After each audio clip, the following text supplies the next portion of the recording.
gentlemen, permit me to introduce myself. I am Professor Anarch Zigzagovich of Pimpleton State University. I would like to express to you what an honor and privilege it is to be asked to join this preclared panel as a guest speaker, notwithstanding my own discrete contributions to Earth studies. I feel that the late Professor Vladislav Zorchgavunk deserves full credit for his conscientiously painstaking decryption of that illuminating document discovered many sessions ago we now advert to as the PIPSQUEAK Scrolls.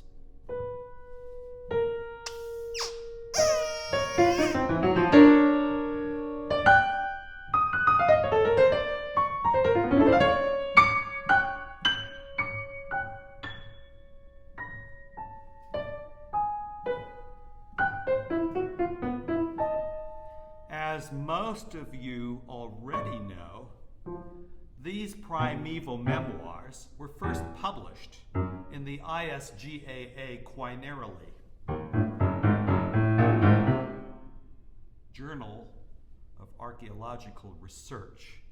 on December 42nd, 5310,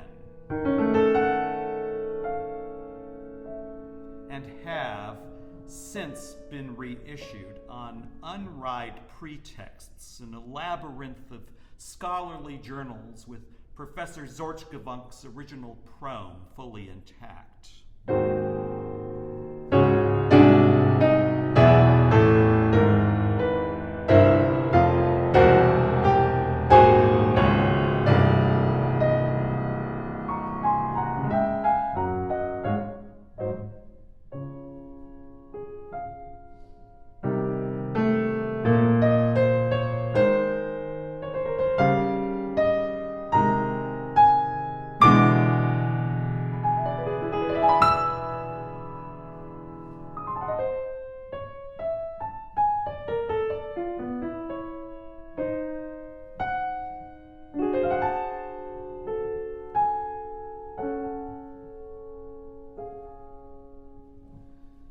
My role here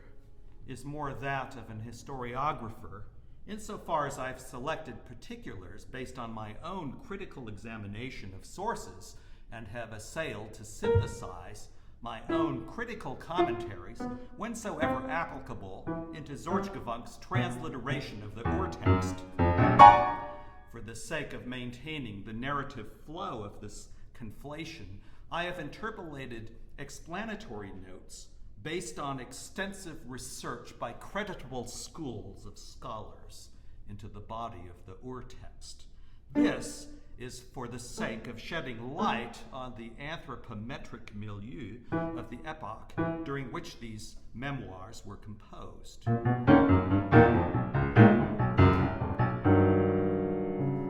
The most advanced radiocarbon dating techniques at our disposal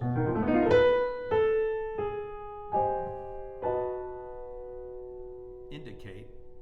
this screed was committed to a quasi-hemi-demi-semi-ream, or just upwards, of a quire of 600-pound super smooth,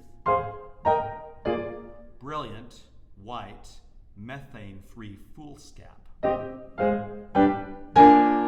by a 21st century college professor of unknown pedigree named Ernest Klein.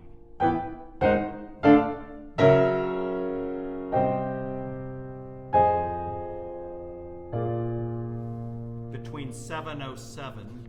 and 8:55 p.m. Greenwich Mean Time,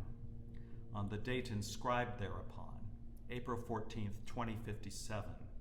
with an error margin of 4 minutes and 33 seconds. And now, dandies and gentle dames, permit me to share with you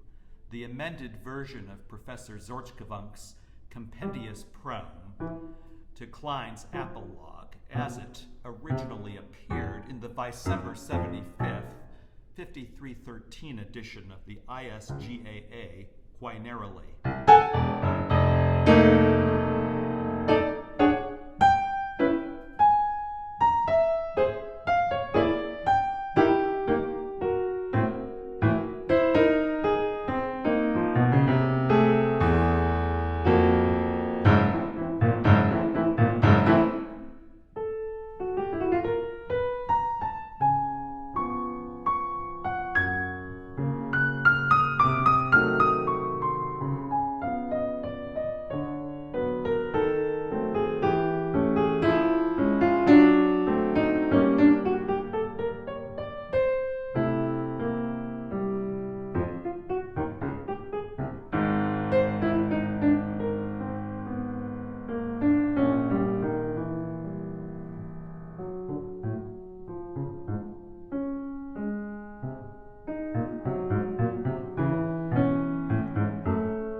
Quote,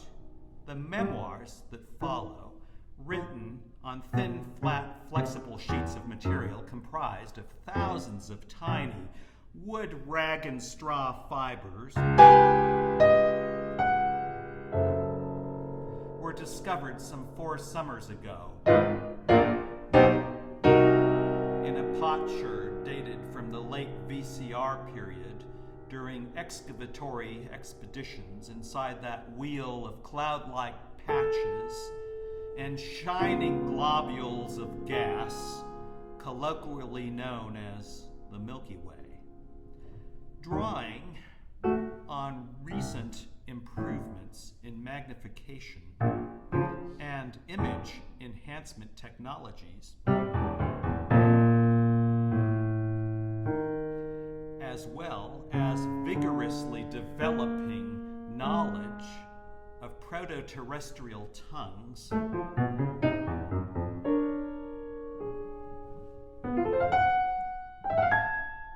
my team of scientists and linguistic scholars was able to piece together and unpuzzle the cryptic pen script scrawled upon the yellowed parchments we had serendipitously discovered in the course of our excavatory undertakings.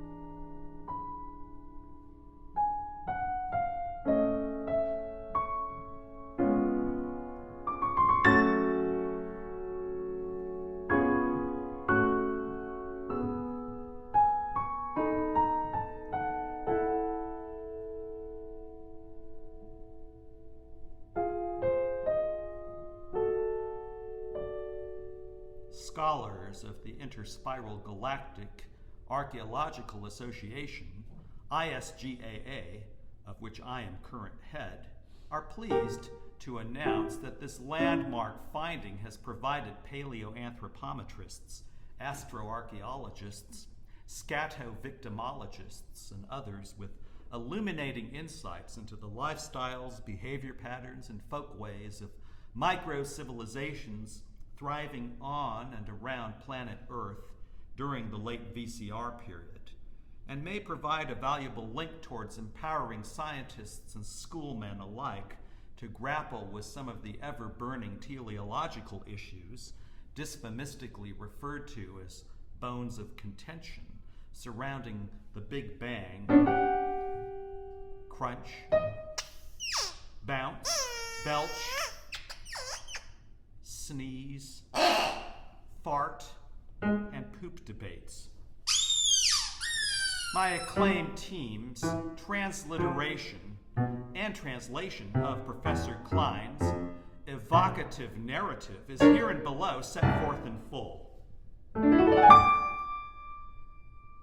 Unquote.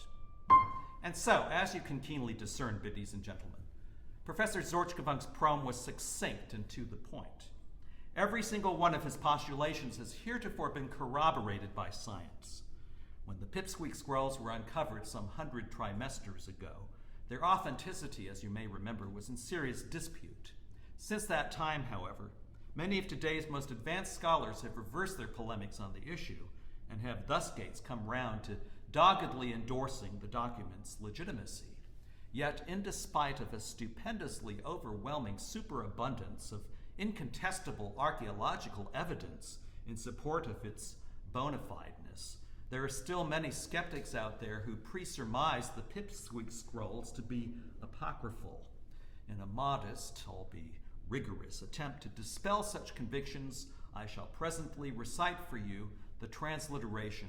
and translation of Klein's narrative as hereinbefore described, segment by segment, with my own commentaries, based on the historical research of celebrated scholars of the period in question, interspersed there between. Here then follows the first segment of the text,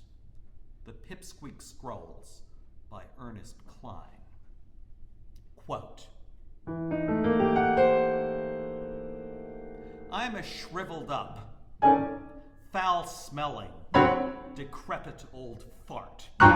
one of the eldest surviving members of the human race, or that stock to which one may more fitly refer as the plumeless genus of bipeds on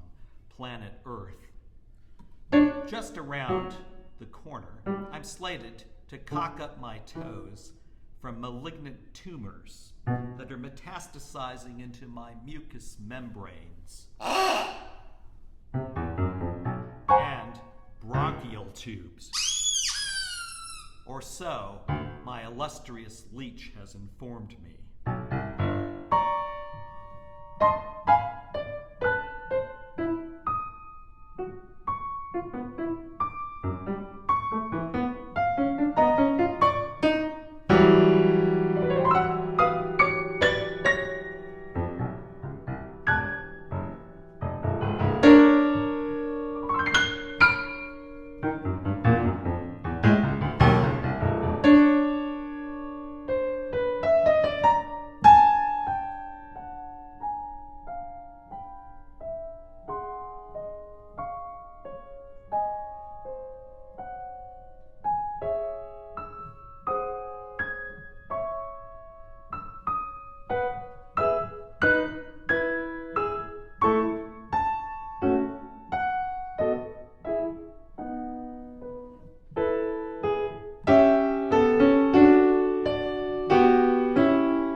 Condition isn't what presses me down, though. Indeed, I expect the death rattle to sound silvery and balsamic, like a cradle song when it finally gurgles upways into my gullet from the spit and snot that's due ere long to flood inside my throat. In the event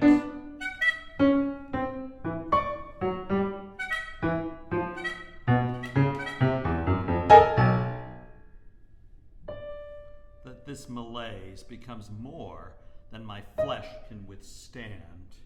I've prepped myself a suit cup of chloral hydrate to speedfully expedite, if necessary, my takeoff into eternity. For thy gentle dippers, I make bold to beg of thee not to miscount my intentions. I'm obstinately indisposed toward feeling antipathy for, or nursing any grudges against, my diminishing mortality. My life has been fair and productive, and on that account I'm gratefully thankful for the voluminous brevity of years I've been accorded. Although as a general rule I indulge seld penchants for lapses into futility, I thought it might nevertheless prove expedient to jot my memoirs down in the off chance that they are excavated subsequent to my departure. I shall thuswise afforce to describe the distressing turn of events that transpired pending the progressive sinkage into oblivion that befell not just my fool self, but my redoubtable colleagues, road dogs, and nephews thereto, postnate to the summit of my salad days.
I took note of the physiological changes in my students, albeit unconsciously at first, and not without having failed to give heed to the perplexing phenomena once the telltale sea marks had made themselves manifest.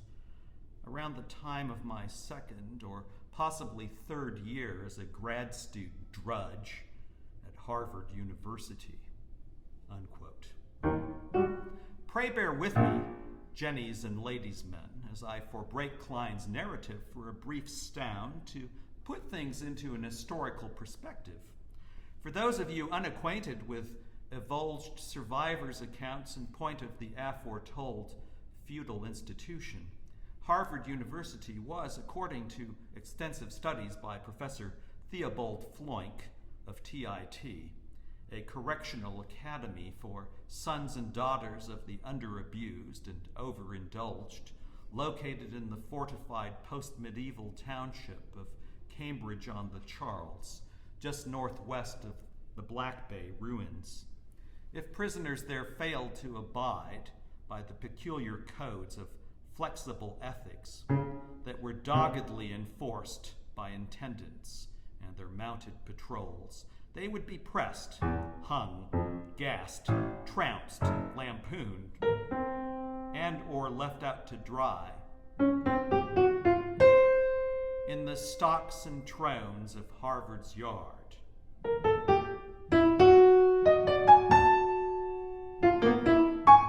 Often in the insufferable midsummer humidity for which New England was notoire.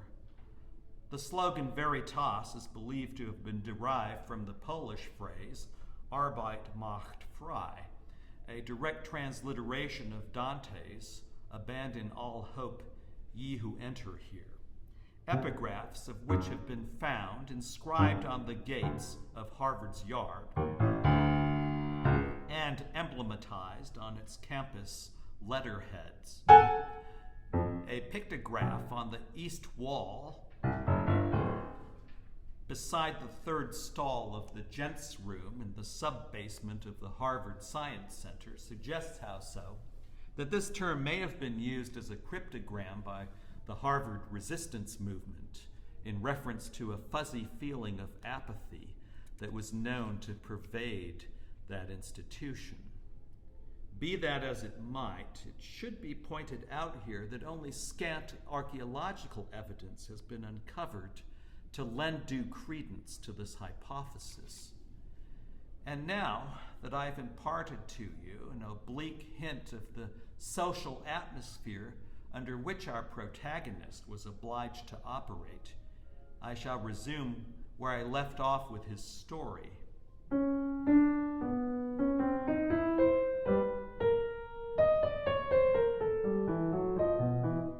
Quote, I had seen incoming classes of freshmen every year, and it wasn't until the lattermost days of the 20th century that I observed the younger students, in particular the co-eds, becoming leggier and more statuesque in feature than their forerunners of 15 to 20 years back. Of course,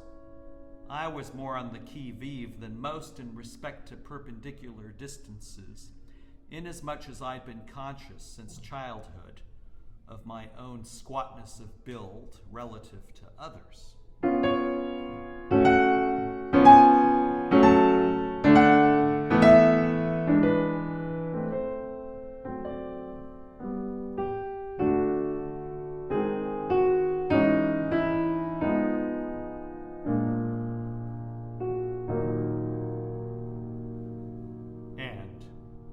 When I brought such observations to the attention of my colleagues, with eyes wide shut, they'd either drop the subject or dismiss it with a laugh.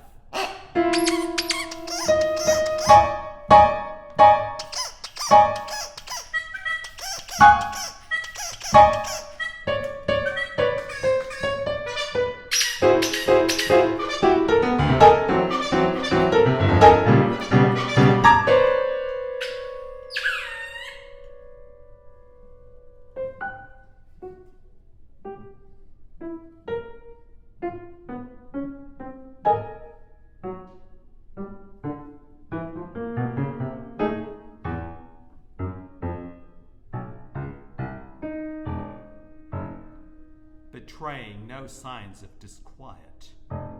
at the foreboding inferences I'd drawn from reams of statistical evidence corroborating my worst suspicions. At least, not until they too began to lose their sway in the department.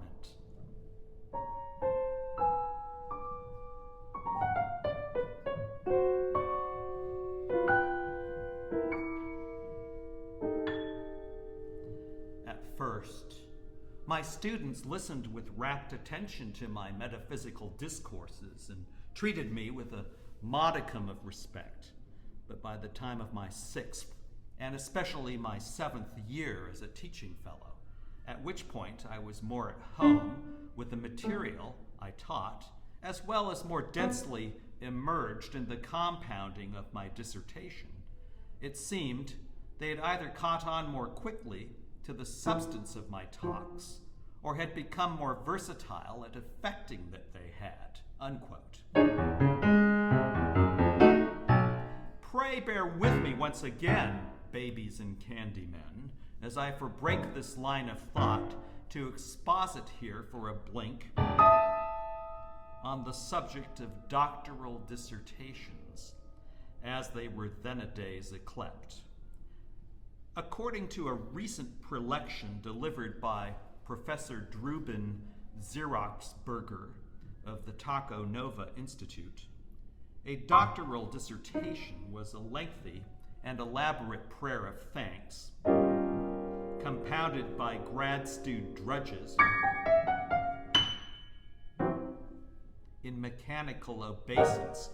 to elliptical sets of arbitrary precepts laid down by self-constituted subcommittees of grinding dunces, dorbles, and prigs,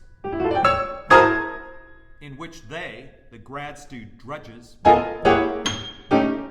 eloquently expressed their everlasting indebtedness to their superiors for the moldering scraps of defective privities they'd accrued during their quinquennia-long bouts of sleep deprivation, social maladjustment, disassociation, and involutional melancholia, in conjunction with recapitulative quixotic episodes of persecutory anxiety. Such spells of paranoia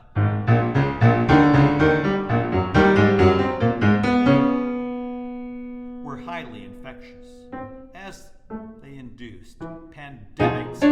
of disconnection out through encompassing regiments of tight and close-knit enclaves and exclaves. Having parceled out this tidbit, I shall, without further ado, sally forth into the fairyland of our doleful little heroes, Jeremiah. Quote, my students must have sensed somehow that I wasn't as agile in catching on to their tricks as I'd been in earlier years with preterite strins of greenies, sophomores, plutes, and such, and this was at variance with the notion I had that after having bounteously paid my dues, I should actually have acquired a more piquant, even transcending eloquence in my terrain of expertise. It didn't help matters that I had to stand on a scale to reach the blackboard, and it was especially mortifying when the more solicitous of my students, with their heads grazing the ceiling, would zealously volunteer, refusing to take no for an answer, to chalk down the charts, graphs, and equations I'd crookedly scribbled in my notepad, in semi-obliterated hieroglyphical entries only I was qualified to decrypt upon the overest elevations of the blackboard, far beyond the myopic sphere of my increasingly stinted tunnel vision. Quite naturally, on account of not having myself for many years been entirely unguilty of erroneously projecting the sort of laid-back dude persona that tends to attract flunks in search of easy marks, I couldn't, in good conscience, hold my students' avid over-willingness to assist me against them, as it was patently obvious that they, in the course of plucking my dingles to curry my favor, were genuinely essaying to be serviceable, especially seeing as what a strenuous strain it was on my neck and back to stretch both arms overhead, whilst balancing tiptoe, crayons in hand, on a stack of cyclopedia volumes heaped high atop of the scale's uppermost step. The students would snatch the chalk from my little hands, bless their simple hearts, every time I had to illustrate some Mickey Mouse concept for the benefit of those there among who were cerebrally, as we say, challenged.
learners' breathless impatience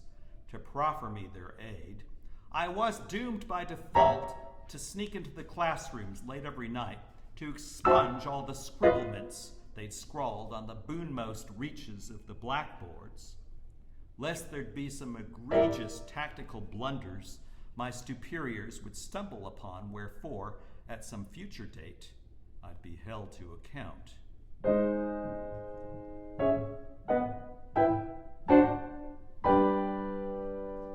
Suffice it to say, I felt the pressure to hire, at my own expense, some beanpoles from outside the department to assist me in these corrective undertakings, to warrant that everything would be spick and span prior to the advent of the pre-inspection committees.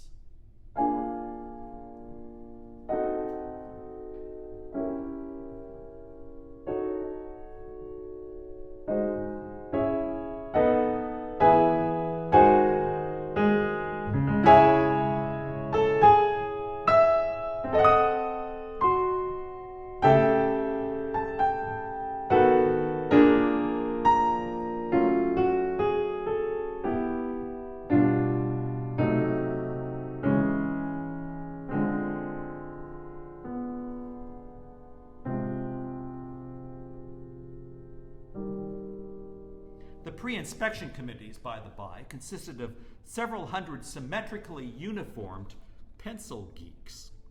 who'd march around campus in silent, overlapping squads during the weeest possible hours of the morning, calculators on helixes, nerd packs in dicky pockets, clipboards under armpits,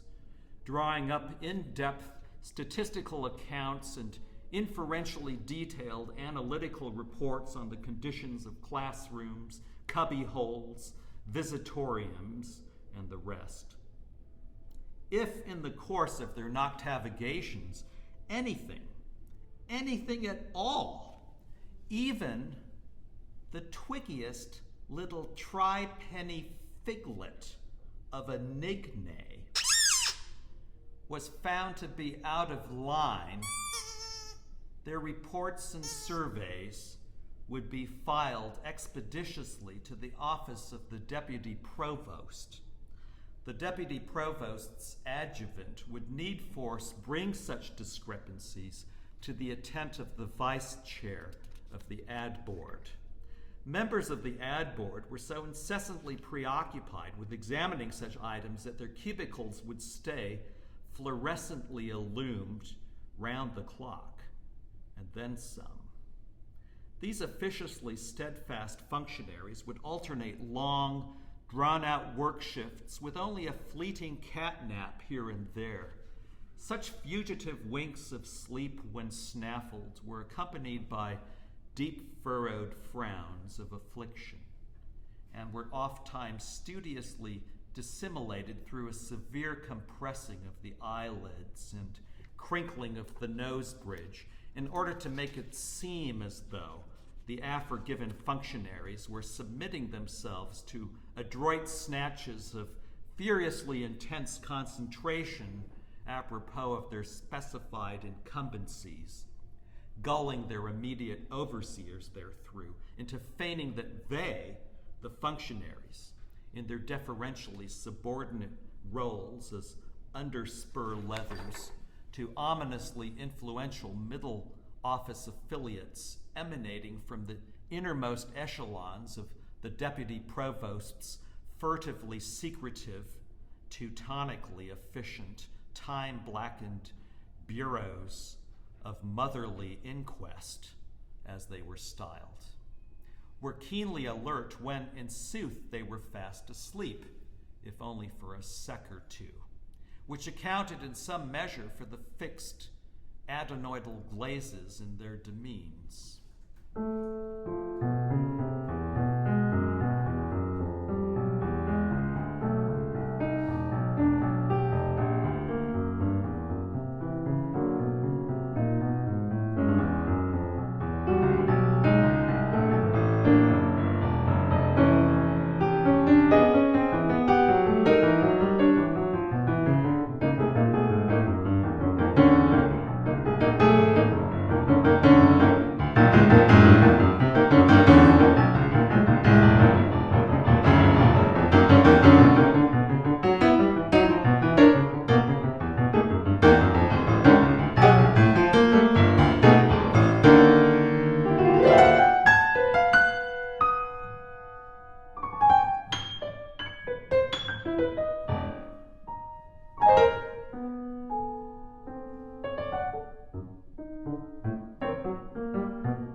especially discomforting for me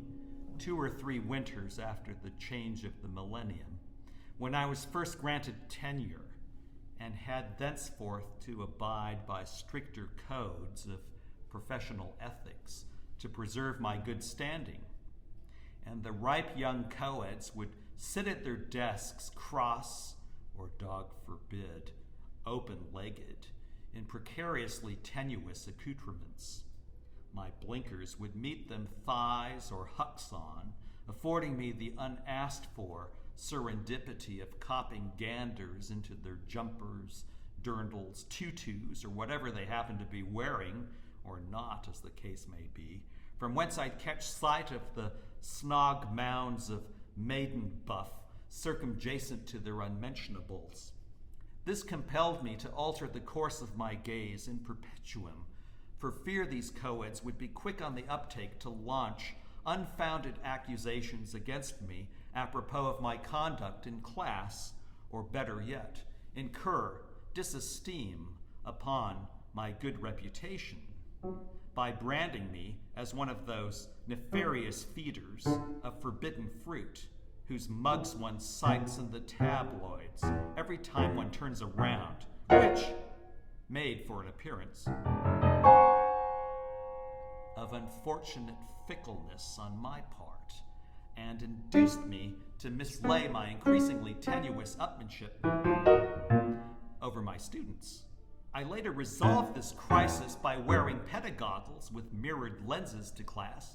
which, in despite of concealing the preponderance of signifiers bearing unimpeachable testimony to my intemperate concupiscible pride,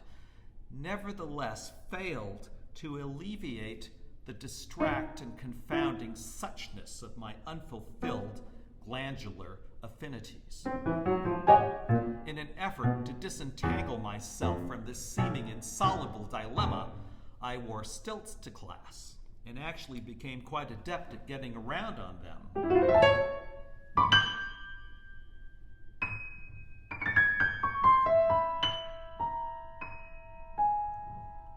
All the same, that was many moons agone, long before the growth plague had snowballed out of control.